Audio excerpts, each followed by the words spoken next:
Ako din si Mark Darby Mantilla na ilan kong makmak.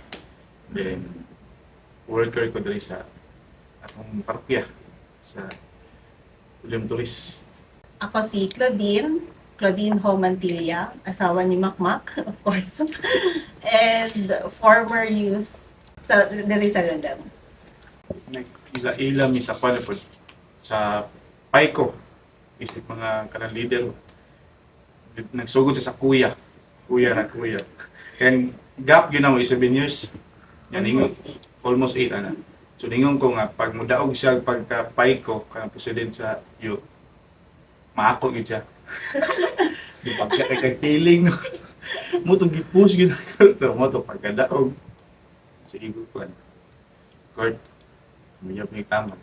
Anto ako na po nag-vote. Nauyab namin do. Ano to, ano ni Mama Mary, September 8, nag-re-election sa youth kay nabuo tong magdai nawala nga mga GKK sa katong nga time. And katong president dati kay naapil ilahang GKK nga nahawa. So kailangan mag-re-elect. Mo to nga time nga nakita ko niya pero wala pa nako siya na recognize. Dili po na ko kayo siya ma-recognize aside nila sa mga other seniors bakit. And di siya kay murag wala kay ko remember sa iya. Katulad jud that time nga nagre-election na sige siya papansin. Kato siya. Tapos mo to na nag storya na siya, kanang ano na siya sa kuha, mag-reach out na, ana. And very awkward siya kay 7 to 8 years ang mong gap mo, dili kay ko anak pa ka ano sa iya. Oo, hangtod ang kuya kay nawala na. Grabe na ang kanang ano sa isa't isa kanang confident nga mag-uban. And kadito lang nag-start from that day, magsabay-sabay na hangtod officially kami. And after 8 years, nag-plan namin na mga 7 years, nag-initiate na siya, wala pa ko kabalo, na siya plans. Until nananghid siya kay ma'am sa akong parents, and pagka 8 years dapat na mo, September 8, 2021, dapat na mo na to ang wedding day. Pero, things happened last time sa COVID, na-push na mo siya September 28, 2021.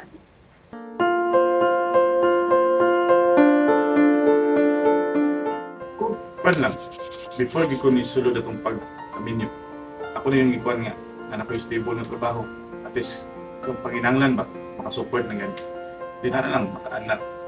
Number 1, makaanak, kung makabalay. So nakuha na akong isa ang makabalay. Ang lang ito makapanong isa ka anak. And then, mo to ipanuhan ako layo pa, hantong dito na ko ni-open sa yaha. Minyon ako. Paingon ko sarili nga, makaya naman yun ako.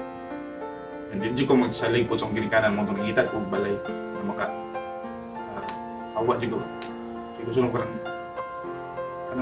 ako na yung magdala. Mga na kung yan nung isa una, maka-provide lang ko sa kong future ng pamilya, basta okay na dito, basta maintain na. So, excited ka nga may mong mama na po dahil ato, Clau? Oo, excited.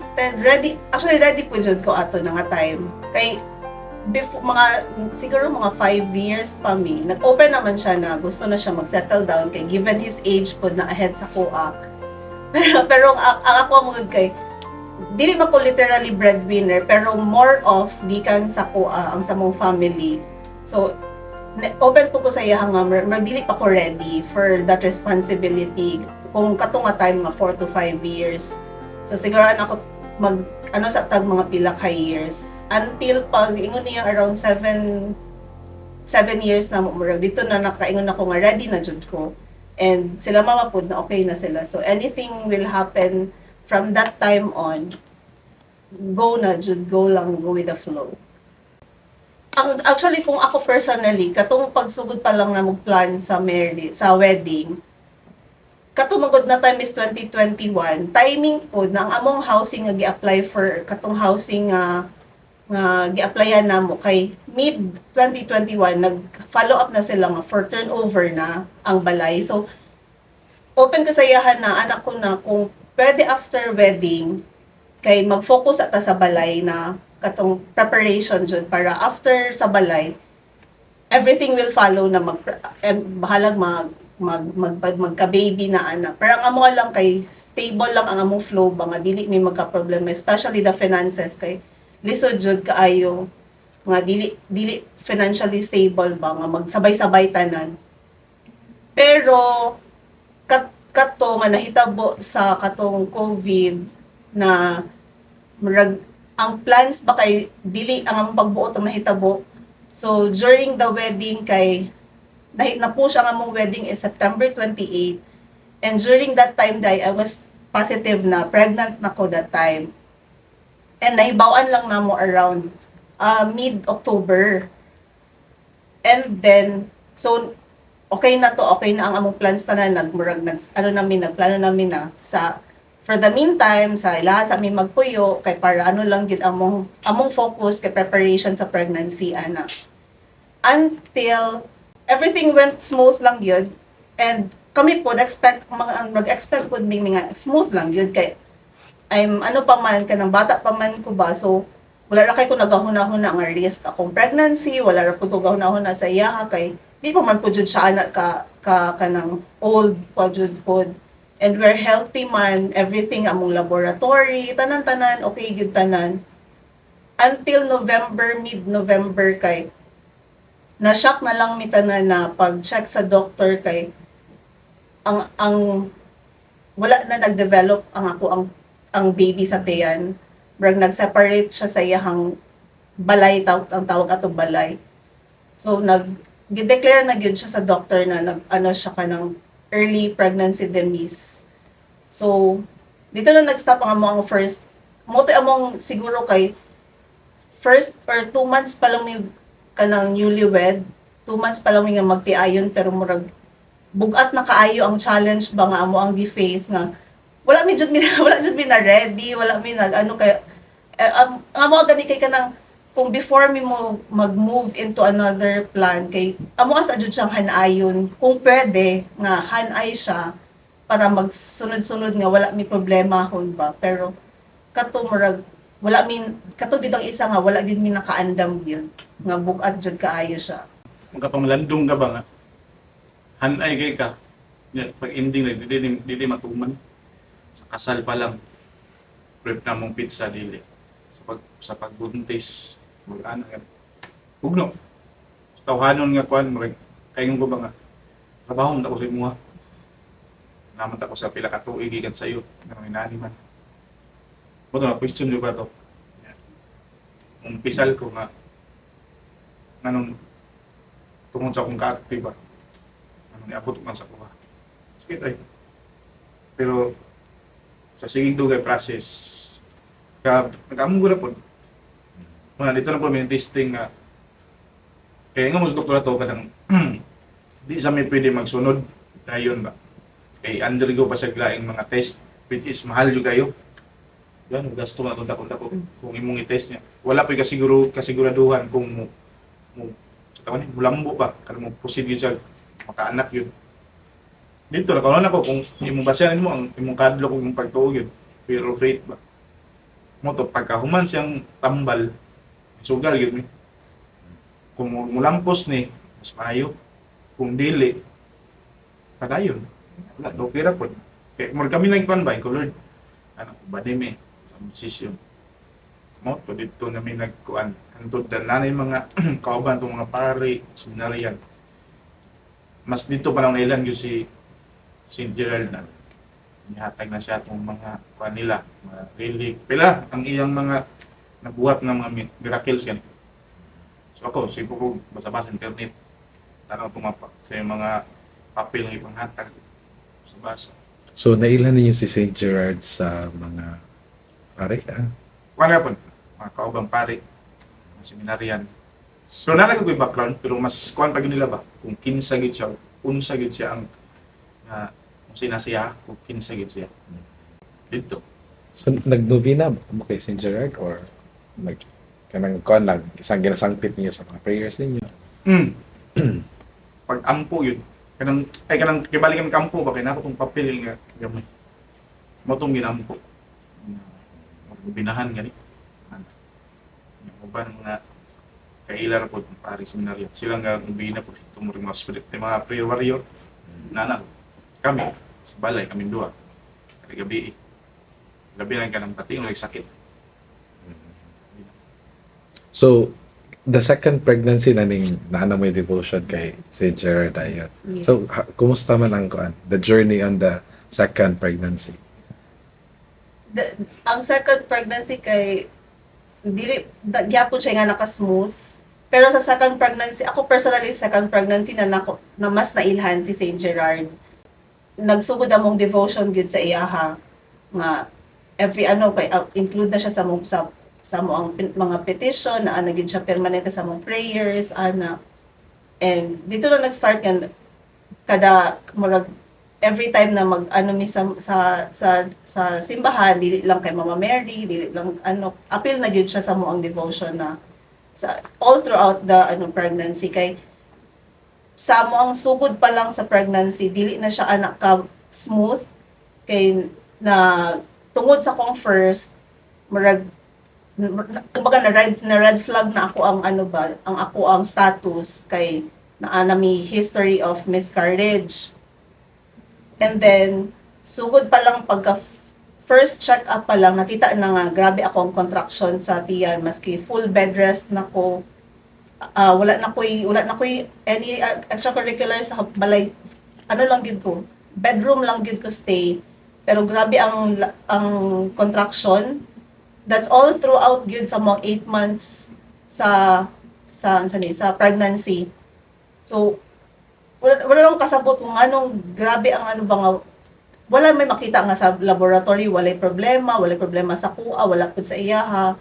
Kanang walay siya ba, so dili na mi sure kung ano maglisod mi yung anak good until katong pagka 6 months niingon na pud ang doctor nga if dili gyud to mawala ang contraction sa kuha maski grabe na ako ang medication grabe gyud to like sa morning na ako'y tulo inumon katambal, sa lunch, lahi na pod, sa dinner, lahi na pod. Until pagka 6 months, if dili pag daw to siya mawala kay napay possibility na either ma-premature or basig siya na pod mo surrender ang sa pag-develop niya. So, mo to among journey sa second pregnancy na grabe among grabe among faith jud ato gyud dito na gyud mo gyud among dito na mo na challenge ang mong faith ba kay wala na mi kasabot o asa pa dapat kay halos every night na ko maghilak kanang saka ang worry, ang fear tanan na ba nagsabay-sabay na tanan nga basin wala mo ko sa clinic permanente so walang kabalo kung basi ugma wala na i-heartbeat niya basi unya wala na magpalit na lang kung kanang anything might happen ba so mot na po ito'y challenges sa mong second pregnancy nga, mas ni kuan yun sa mo ang faith, sa mong pagsali o pagtuog yun. Pero, mo po ito'y naging susi nga, mas nailhan yun na mo siya o mas nikusog ang among devotion yun sa iyaha. Kay, grabe na ang, nag-expect na yun me by 7 months, basig hugos na ma-force na gid ko na mag-emergency CS na basi igawas na gid siya if dili gid to mag-succeed. Pero grabe gyud ang effect ni St. Gerard sa mo. Living witness gyud mi nga na succeed gyud na mo na full term among pregnancy until 37 weeks. Na buo gyud na mo siya. Grabe ito sa 37 weeks lang kay 37 weeks man ang murag full term sa pregnancy. Kay pag 36 kay considered pa siya as 1 week premature. So, anak ko, 37 weeks lang yun. Ang panikamutan lang. And June 8, 37 weeks and 2 days na ko itong day. Nagawas yun siya via emergency CS man gihapon, pero everything, okay ang baby, okay tanan ang laboratory and everything, walay problema sa iyaha. So, moto siya nga, kaya jud mi nga tinuod gyud siya. Buhi gyud siya sa mua pa lang nga journey kay tinuod gyud nga naa siya sa mua ni uban siya sa mua gyud. Kumusta na yung baby karon? Sa may ngalan niya. Sobra sa blessings. Sobra-sobra grabe ka. Grabe kaliwat sa iya kung unsa niya siya Okay. makita sa iya kay mo gyud. Pila Ano na edad? siya 2 years and July, August, September, 2 years and 4 months na siya.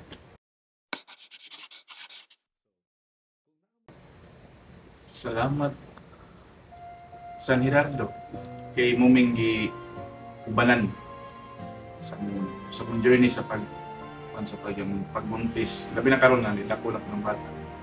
Salamat po sa mura akong magudyang gimong bakir sa Ginoo sina. Salamat sa kata sa magpagpasabot gyud kanang taas nga pagsalig. Ikaw yung time wala na yun. Sumabot ano. Moto sa takang dagan yung salamat sa Gerardo sa paghatag sa mga taas pa yun nga faith.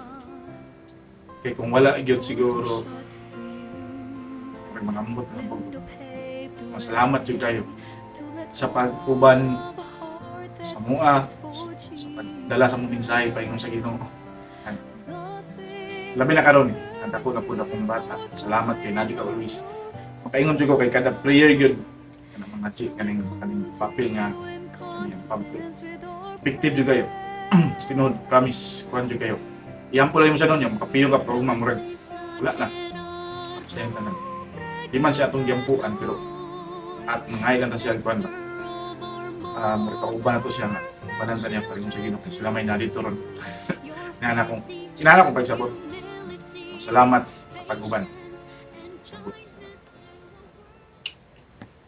At nako tong sa iya na ako ang way to express my gratitude sa iya habakay. So kad ato nga time nga nailhan og mura na feel gid namo nga living witness mi sa iyahang ano gyud sa iyahang faith kay nag-start na to dito na gina-share na nako siya. Wala na ko siya gatekeep sa mo aba. So maski pa ila-ila na ko siya sa laing lab na sa mga kana expectant mothers o mga gusto magkaanak, sa mga naay baby nga magkasakit.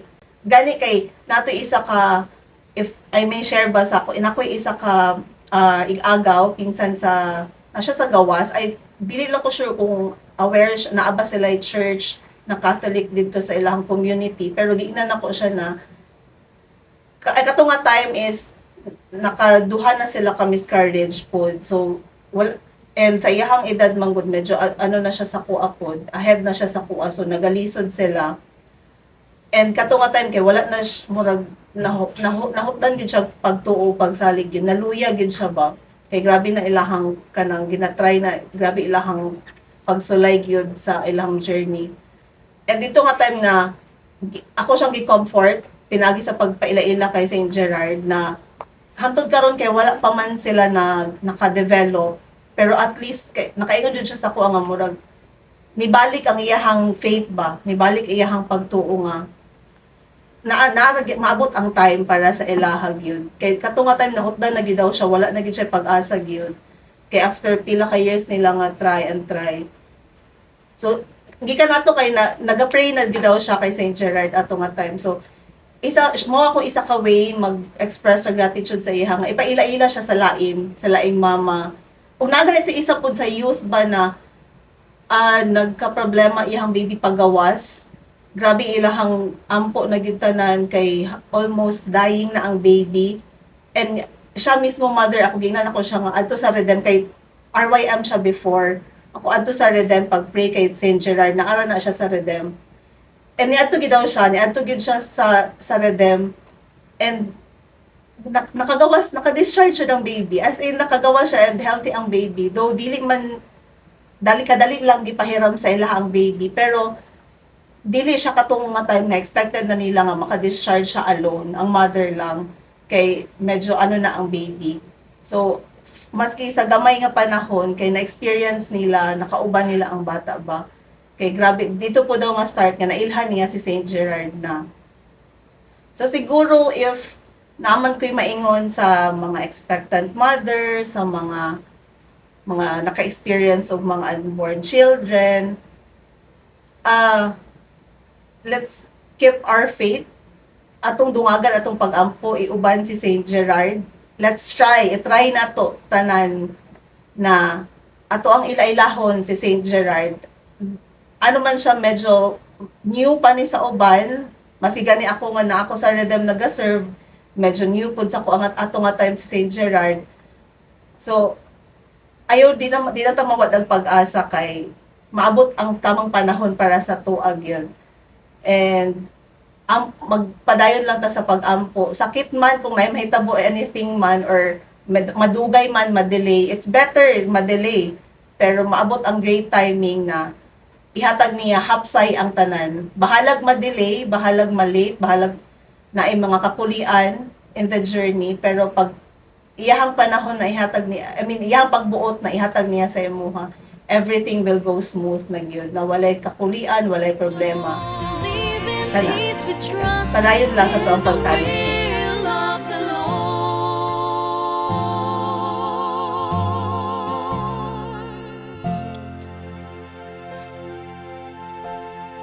Grazie San Gerardo.